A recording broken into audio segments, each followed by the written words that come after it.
নবদ্বীপের একটি হোটেলে প্রতিবেশী মহিলার শৌচাগারের ছবি মোবাইলবন্দি করার অভিযোগে আটক হল হাওড়ার যুবক। আটক হওয়া যুবকের নাম সৈকত দত্ত। একটি বেসরকারি কোম্পানির অডিটর তিনি।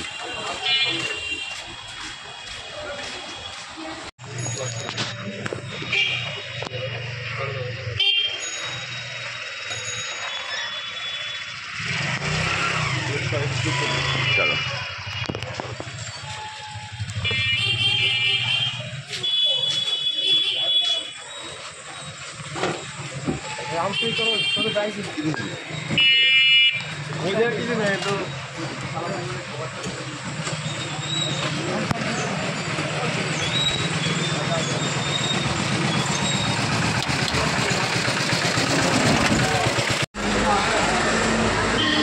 আমি সকাল 7:30 নাগাদ বাথরুমে গেছি।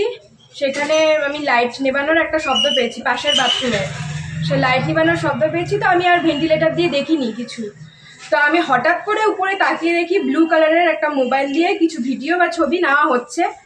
সেটা আমি দেখে সঙ্গে সঙ্গে চিৎকার করে বাড়ির লোককে জানিয়েছি, মা দেখো কিছু কেউ মোবাইল দিয়ে কিছু করছে।